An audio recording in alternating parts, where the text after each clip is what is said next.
What's going on, Lake Pro Tackle fam? Out here on the water. We're doing some on the water content for y'all today. I want to let y'all know that we got a brand new series of crankbaits in the shop. These are the Evergreen CR crankbaits. Now, the two sizes that we got per se are going to be the 10 and the 13. As we start moving into the post spawn here in the south, as well as some of those mid states in the United States here, we've got a lot of fish moving out and transitioning a little bit deeper. Now, I've been catching some fish out of 16 to 20 foot of water on crankbaits, Carolina rigs, big summer techniques, but I know for those of you who are coming into the summer time period, it is a great time to throw these mid-dive and crankbaits. So the CR crankbaits from Evergreen here are going to be very, very good at getting down to depth as well as having great castability.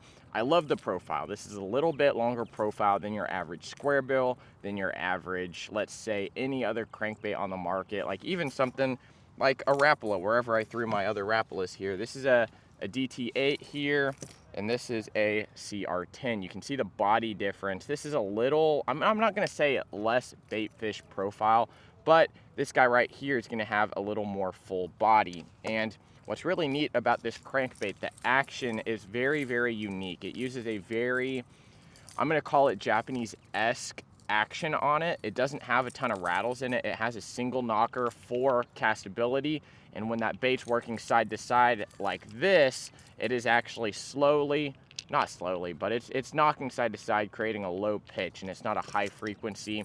Great for getting a lot of pressured fish. Now, you're gonna notice too, on the bill of these crankbaits, they are not big and round. These are not crankbaits that are gonna go wild hunting left and right. They're not going to have a ton of this tail action where that crankbait goes left to right like that.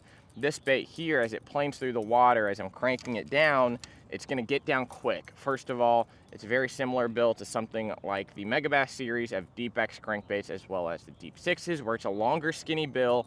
It doesn't pull a ton of water, so you don't need a super heavy rod. The rod right here that I'm using for the CR10 is the Daiwa Kage crank rod, something for the CR13 and even bigger. I love the Moving Bait Versatile in the Tatula crank or Tatula cork, as well as the Kage series. Of course, you can check them out online at lakeprotackle.com. But these guys right here, they're going to get down quick with that long bill, stay down, and have a very finessey just rocking action, as well as a little bit of side to side action, which really induces some of those knockers. You can hear it in there. So this crankbait here also is great at not getting hung up. You're gonna notice, again, longer bill creates creates more distance from this hook down to the rocks. And since I've been playing with these for the past week or so, I haven't lost one yet. So I will let y'all know what colors we have. So we didn't bring in a humongous lineup of these. Kind of pick and chose some of the best colors that I thought would work universally, not just in dirtier water, but also clear water. Here in Texas, we've got a good mix of both. This one right here, the CR10, is going to be half mirror shad. Got another CR10 on my crankbait, or on my rod right here. This is going to be IU. I don't know if it's a specific IU. I think it's just IU, kind of tan, a little bit lavender, a little clear, a little yellow. Of course, we had to have the chartreuse shad, which is going to be this one right here. It's got a chartreuse line going down it. Now, normally chartreuse shad to me means like the full body chartreuse, but this one right here, to me, a little more sexy shaddy, but they call it chartreuse shad. Moving into the CR13s, we went to go with a little bit brighter colors. So again, the same Chart shad here. We've got this one here, which is going to be a citrus shad-esque color, but they call it champion shad. Very, very great color here.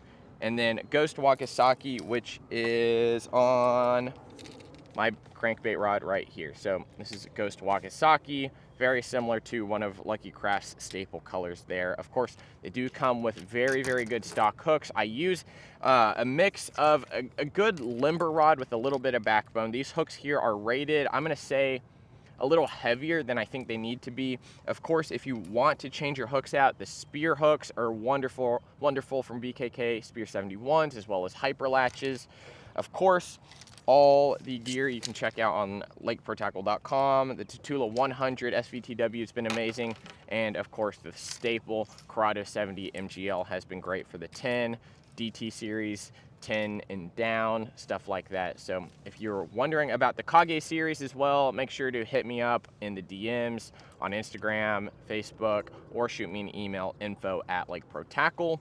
And I do want to let y'all know, again, we don't have all the colors here, but if you have a special request, if you choose to do business with us, we greatly appreciate it, and we can special order you some colors, or let you know of some other dealers that might have them readily available. But thank you so much for watching, y'all. We'll see you next time at Lake Pro Tackle. See you guys.